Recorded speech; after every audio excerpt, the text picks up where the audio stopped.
समाधान विठ्ठल बेदरे येडेश्वरी देवस्थानचा सदस्य आहे। यावर्षी चैत्र पौर्णिमा 2026 यावर्षी येडेश्वरी देवी यरमाळा या ठिकाणी मोठ्या प्रमाणामध्ये या ठिकाणी हा महोत्सव संपन्न होत आहे। येडेश्वरी देवीची यात्रा जी आहे ती यात्रा ज्या 4 पौर्णिमा मुख्य असतात त्यापैकी एक महत्त्वाची चैत्र पौर्णिमेला महाराष्ट्रातील सगळ्यात प्रसिद्ध अशी यात्रा भरते। या यात्रेच्या बाबतीत महत्त्वाचं सांगायचं म्हणलं तर मुख्य पौर्णिमा जी असते ती हनुमान जयंती दिवशी असते। या दिवशी येडेश्वरी देवीवर संध्याकाळी 10 वाजता छबिना असतो आणि त्याचबरोबर दुपारी 12 वाजता तेल चढवण्याचा कार्यक्रम असतो।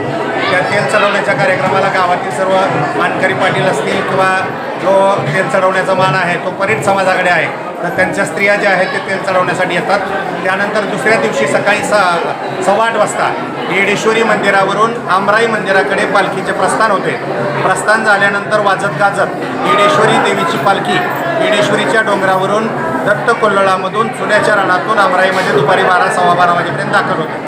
त्यामध्ये चुना वेचण्याचा कार्यक्रम हा सगळ्यात महत्त्वाचा कार्यक्रम असतो। हा चुना वेचल्यानंतर तो जो वेचलेला चुना आहे तो भाजून त्यानेच हा येडेश्वरी देवीच्या मंदिराची विशेषतः गाभाऱ्याची रंगरंगोटी केली जाते।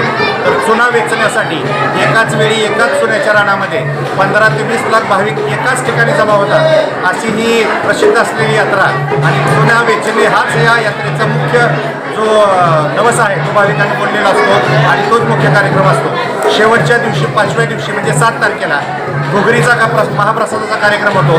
4 वाजता सायंकाळी हा घुगरी महाप्रसाद होतो आणि तिथून परत डोंगराकडे पालखीचे प्रस्थान होते।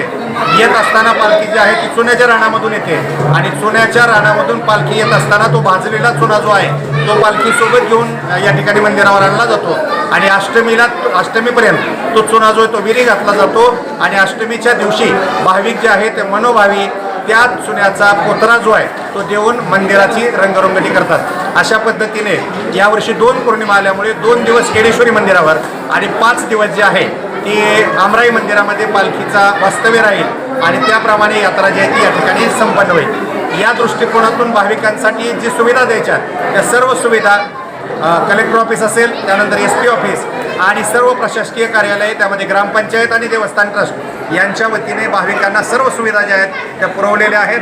त्यामुळे येणाऱ्या सर्व भाविकांना मी आवाहन करतो की आपण सर्वांनी आनंदामध्ये आई येडेश्वरीच्या यात्रेला येऊन या यात्रे दिवशी आई येडेश्वरीचं दर्शन घ्यावं। त्यासाठीच्या सर्व सुविधा आपल्याला देण्यात आलेल्या आहेत। धन्यवाद।